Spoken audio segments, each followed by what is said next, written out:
Cette journée est importante parce que c'est une journée de commémoration. Au niveau mondial et aujourd'hui on le fait au Sénégal. Ça devait être le 17, mais vu qu'il y avait des élections, on le fait aujourd'hui. Parce qu'il faut marquer cette journée avec son importance et surtout le lieu où nous le faisons.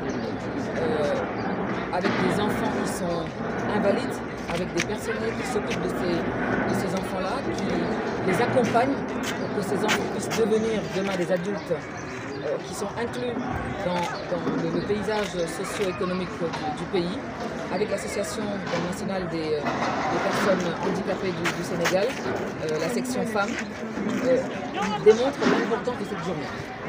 Nous en profitons pour rappeler la solidarité active qui est nécessaire par rapport au handicap, mais aussi au handicap suite à l'accident de la route. Il n'y a pas beaucoup d'accompagnement et c'est l'occasion d'exhorter les autorités, d'exhorter les responsables, que ce soit de la santé, que ce soit au niveau des transports, au niveau des infrastructures. Nous avons aujourd'hui le syndicat des transports qui est là pour démontrer l'engagement de tous et que les petits pas que nous faisons depuis des années avec tous doivent payer et vont commencer à payer. Nous avons acheté, grâce au secteur privé, le FERA à Géroute, du matériel pour accompagner ces enfants dans leur vie de tous les jours, pour leur faciliter leur mobilité. Parce qu'on parle de mobilité de tous les jours avec les transports, avec les véhicules, mais également ces populations rencontrent des problèmes de mobilité. Et cette solidarité active doit les aider à cette mobilité-là, à s'intégrer tout simplement dans la vie de tous les jours. Et donc c'est vraiment ça l'objectif de cette journée, vraiment se souvenir, soutenir et agir également. Ce sont les 3 maîtres mots de cette journée qui rappellent que ce jour-là, le jour où il y a eu l'accident, un drame s'est produit et a marqué durablement et a impacté durablement la vie d'une personne, la vie de sa famille, de ses amis, de ses collègues, mais aussi l'avenir, le devenir de toute une nation. Donc nous devons tous nous sentir responsables et que chacun puisse mettre sa part. Cette journée, laser sur d'autres également, manifestation, mais cette journée spécialement donne sa part et contribue pour les victimes de la route et pour que ces actions se pérennisent avec beaucoup plus de monde, avec beaucoup plus de partenaires. Alors c'est l'accompagnement beaucoup plus systémique des victimes d'accidents de la route. Souvent, après la prise en charge à l'hôpital, elles sont laissées à elles-mêmes. Et ce sont des personnes qui ne devraient pas rester invalides ou qui ne devraient pas rester chez eux, mais qui, par faute de soins, par faute de rééducation, perdent l'usage, vraiment parfois définitivement, de leurs membres, des membres qui ont été atteints, leur mobilité, leur capacité à s'insérer, à travailler. Donc c'est vraiment un appel pour la prise en charge de ces victimes de la route. Vraiment ñi am laago ci tali bi ak ñi itam te ñàkk seen bakkan ñu rendre leen hommage. Jour bi dañ koy célébrer ci monde bi yëpp ci àdduna bi dañ koy célébrer donc ñu ngi koy célébrer ñun tey Sénégal ànd ak ministère des infrastructures transport terrestre ak aérien ak Talibou Dabo centre Talibou Dabo autorité yi ñu ngi fii dañuy accompagner xale yi ak suñu partenaire privé secteur privé yi fi nekk ak agence yi fi nekk direction yi fi nekk ak Laser International ANHSM association section femmes des handicapés moteurs du Sénégal pour wane ne que ñàkk sa benn cër ci tali bi am laago warul mun a nekk nga toog sa kër warul mun a signifier nga toog sa kër. Inclusion bi ñu sant Talibou Dabo di wan ñun dañu joxe suñu part ci dëkk bi jënd ay matériel yi nga xam ne secteur privé moo ñu ko permettre ñu jënd pour dolli mobilité ñi nga xam ne dañu perdre seen mobilité ci tali bi dañu am laago jëlee ko ci accident de la route ñaaxaat tam ensemble administration yi autorités yi nga xam ne de santé ak ñeneen ak ñeneen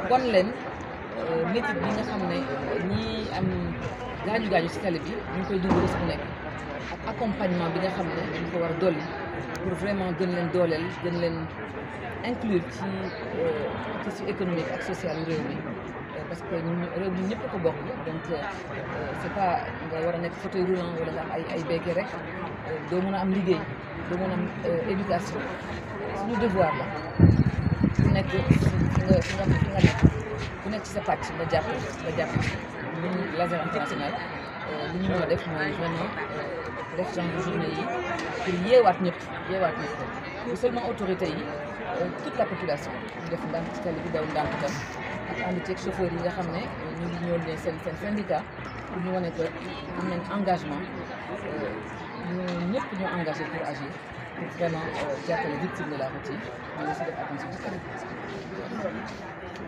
Nous avons notre responsabilité est engagée. Mais ce que je vais dire tout à l'heure ne nous dédouane pas pour autant. Il faudrait remarquer que nous ne sommes pas les seuls acteurs sur la route. Il y a aussi l'État du Sénégal.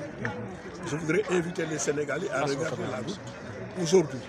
Elle a la même configuration technique qu'en 1960. Évaluer le nombre de véhicules en 1960 et le nombre de véhicules aujourd'hui. Est-ce qu'on a une route capable de contenir ce trafic? Deuxièmement, on nous prête toujours les accidents, mais l'infrastructure peut être accidentogène. Quand vous avez une route sans banc-côté, mais il est normal que le camion ne puisse pas descendre, puisque s'il descend, il est vite dans le décor projectile.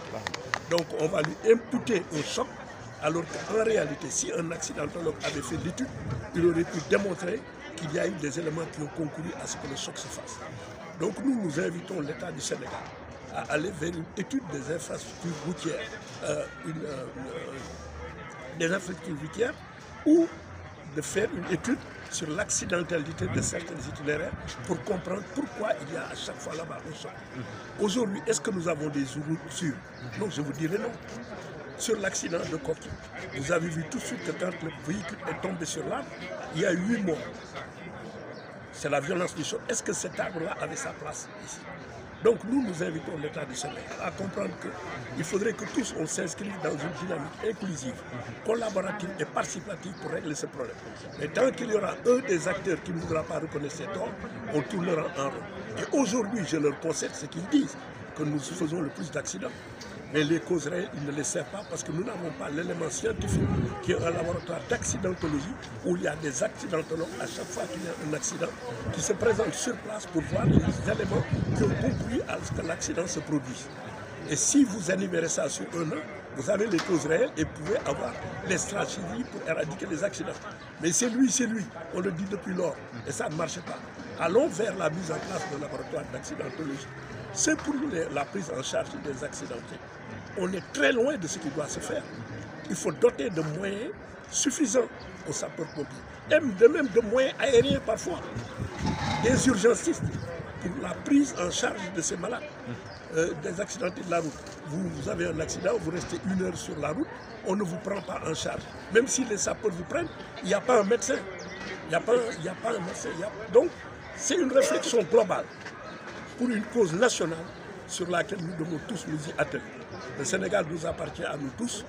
Nous sommes des Sénégalais à part entière. Nous avons décidé d'investir dans ce secteur. Nous en prendrons toute la responsabilité, mais nous demandons à l'État qui a en charge la gouvernance du secteur de prendre ses responsabilités par rapport à tout ça. La sanction, c'est bon. Tout ça, c'est bon. Mais ce qui est mieux, c'est la prévention. Quand vous savez ce qui va advenir quand vous faites une chose, vous ne le ferez pas. Beaucoup de gens font des choses sur la route, mais c'est parce qu'il n'y a pas toute la capacitation qu'il faut pour qu'ils comprennent que ce geste peut être malheureux. Et donc, voilà des causes qui font qu'aujourd'hui, il faudrait qu'on comprenne que le Sénégal est un individu, qu'on discute entre nous, qu'on parle entre nous, qu'on cesse la stigmatisation, parce que c'est le chauffeur, c'est le transporteur. Et c'est la perception aussi que les Sénégalais ont de ça. Mais il faudrait qu'on approfondisse la discussion, qu'on soit plus inclusif pour comprendre qu'il y a des éléments déterminants et qui ne dépendent pas de nous. Je vous donne un exemple. Quand il y a un pneu qui éclate, on dit que c'est la cause de l'accident. C'est la source de l'accident. Si le chauffeur a la maîtrise du véhicule et si tout le décor est comme il se doit, il n'y aura pas de renversement de véhicule. Donc, évitons d'aller vers des accusations hâtives. À chaque fois qu'il y a un accident, le discours des autorités et même de la population renvoie sur une image caricaturale le chauffeur est un bandit et le transporteur est un avare, est un homme pingre. C'est pourquoi il ne veut pas changer son véhicule. Mais il faudrait comprendre qu'on a toujours changé nos véhicules sans l'État du Sénégal. On a toujours fait changer. S'il arrive à un moment qu'il y ait un dérèglement dans l'écosystème pour que les résultats ne soient pas bénéficiaires, qu'il y ait tout ce type de transport clandestin qui handicape et que le résultat ne soit pas bénéficiaire, ne vous attendez pas à ce qu'on investisse dans du matériel neuf. Ces véhicules qu'on a ne sont plus fabriqués dans les chaînes de montage. Est-ce que l'État doit nous donner des véhicules? J'ai entendu le ministre dire que les tailleurs vont demander des machines. Mais je dois lui rappeler que nous sommes délégataires d'un service public. C'est lui qui détermine le prix du coût du transport. Il ne détermine pas le prix du tailleur. Donc, il doit nous accompagner dans la modernisation. Et s'il nous accompagne dans la modernisation, s'il y a une réglementation sûre qui puisse nous garantir un revenu bénéficiaire, mais totalement nous irons faire du matériel neuf sans avoir le concours de l'État. Parce que nous savons quoi faire et comment le faire pour faire un montage financier. On l'a toujours fait, mais on voit qu'aujourd'hui, on n'est pas encore sorti de l'auberge parce que c'est toujours le chauffeur, c'est toujours le transporteur. On a autorisé des modes de transport. Par exemple, le Wargaï, où le chauffeur n'a ni le permis pour transport, ni l'agrément, ni l'assurance. Et ça devant l'État du Sénégal. Est-ce que l'État a fait respecter la réglementation? Si vous mettez en place une réglementation que vous n'êtes pas capable de faire respecter, mais vous créez un désordre et c'est ce que le transport fait. Mais quand vous mettez en place, quand vous n'avez pas maintenant, quand vous avez la force, la puissance légitime, que vous appliquez et qui ne s'applique pas sur une loi, mais vous allez vers la tyrannie. Vous entendez le ministre dire on va retirer les permis. Il n'a pas la compétence. Il y a des services de l'État qui ont cette compétence. Il ne doit pas se substituer. Voilà des choses qui font que allons dans un sens. maa ngi leen di sant di leen gërëm. maa ngi leen di sant di leen gërëm sama teewaay fii wane nañu transporteurs yi chauffeur bi nangu nañoo jël seen part de responsabilité ci li xew. parce que boo jëndee oto jox ko nit mu accidenté ça t'interpelle. donc ñëw nañu fii di gërëm madame Awa Sarr bi nga xamante ni boobaag léegi gis nañu ñu ngi ciy xeex ci tayu.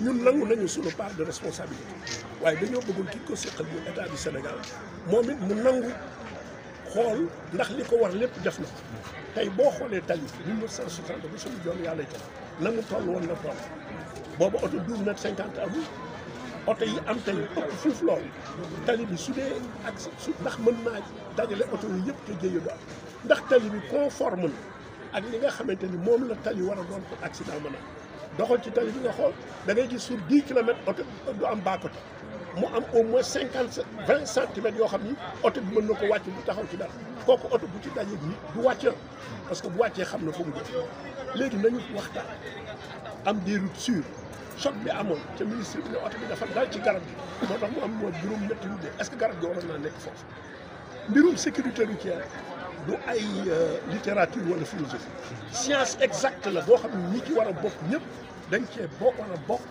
xool li ñu war a def ko ñu am solution can maa ngi ñaan état du Sénégal prise en charge malade yi nga xamante ni ñooy victime des accidents dafa des lu bari war nañu am sax ay moyens aériens war nañu am ay urgentistes placés dans tous les coins du Sénégal pour intervenir ci la bokk sans un coût mais nag sauver sa population am na un coût tey jii laboratoire d'accident projet boobu ñu dañ ko war a teg ministre bi mun na déterminer cause mënu ma ko déterminer élément scientifique moo koy génne nga génne stratégie boo xam ne dafay laal cible bi su ko laalee loolu mën a rey li ma mën a wax daal mooy Sénégal benn bopp ñun ñoo ko bokk bu kenn dawee sa responsabilité rek accident yi di fi jóg 10 ans yu mujj wax nañu sanction wax nañu tëj wax nañu ne lu soppeeku waaye dama ne boo taalee ab taal mu lànk bañ a tàkk da ngay seet ne moo ko xam ne nañu woo ko ci bopp ku ne nga toog ñu joxe suñu partition kenn gën ñoo bëgg Sénégal ñuy acteur du transport ñu wax li ñu xalaat def li ñu xalaat yóbbu Sénégal yi nekk ci environnement bu baax sunu oto yu màggat yi nag dañ leen gàcce ngalaam environnement boo xam ne bii amul benn réglementation bu ko tënk moo ko ëndi mais bis bu état bi nangoo toog waxtaan ak ñun ñu xool ban écosystème lañ war a def ba bu ñu soxlaa oto ñu jëndal ko suñu bopp duñ leen ko laaj bu boobaa danañu taxaw pour liggéey gi stigmatisation bi daal doy na dañu xam ne ñun ci réew mi la ñu bokk taxaw nañu pour jouer suñu partition gis nga sànq interpellé nañ ma 2 fois mais damay jóg pour wane ni ci laa bokk ci cause yi laa bokk waaye du man rek état du Sénégal ci la.